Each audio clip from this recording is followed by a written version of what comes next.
50 members வந்தோம். விழுப்புரம் டிஸ்ட்ரிக்டில் ஒரு 50 மெம்பர்ஸ் வந்து ஒரு 9:30 போல் நாங்கள் சேப்பாக்கத்துக்கு ரீச் ஆனோம். போராட்டம் வந்து 9:30லேருந்து போயிட்டு இருந்தது. அப்போல்லாம் எந்த ப்ராப்ளமும் இல்லை. எதுவும் 9:30லேருந்து எதுவும் தண்ணி இல்லாமல், நாங்கள் பாத்ரூம் ஃபெசிலிட்டி கூட எங்களுக்கு இல்லாமல் ஒரே பாத்ரூம்லேயே வந்து எவ்வளோ மெம்பர்ஸ் நாங்கள் போயிட்டு ரொம்ப கஷ்டப்பட்டோம்.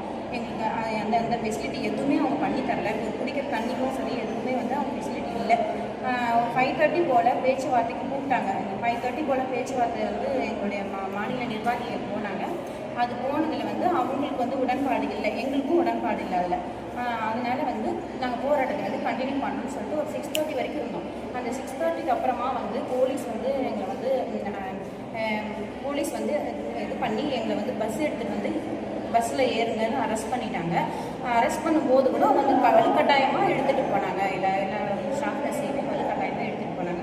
அப்படி எடுத்துகிட்டு போயிட்டு கிளாம்பாக்கம் பஸ் ஸ்டாண்டில் எடுத்துகிட்டு வந்து எல்லாரையும் வந்து விட்டாங்க. நாங்கள் அங்கேயும் வந்து போராட்டத்தை தொடரும்போது அங்கேயும் எங்களுக்கு எந்த ஃபெசிலிட்டியும் கிடையாது. உட்காரதுக்கும் இது பண்ணுறதுக்கு எந்த ஃபெசிலிட்டி இல்லாமல் அங்கேயே வந்து கண்டினியூ பண்ணோம். காலையில் 5 மணி வரைக்கும் 4 மணி வரைக்கும் கண்டினியூ பண்ணோம். 4 மணிக்கு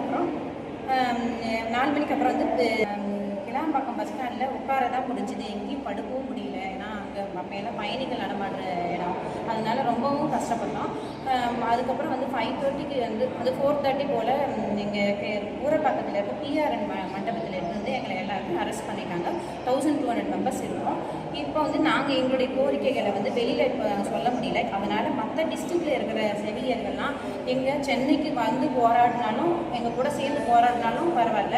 இல்லைன்னா வந்து உங்களால் முடியலன்னா அங்கேயே மெடிக்கல் காலேஜில் போயிட்டு உங்கள் போராட்டத்தை வந்து தொடரலாம். நமக்கு அது வந்து இங்கே நாங்கள் வந்து வெளியில் தெரியாமல் இருக்கிறது நீங்கள் பண்ணும்போது எல்லாருக்கும் தெரியும். அப்போ வந்து நம்மளுடைய போராட்டத்துக்கு ஒரு சக்ஸஸ் ஆகும்.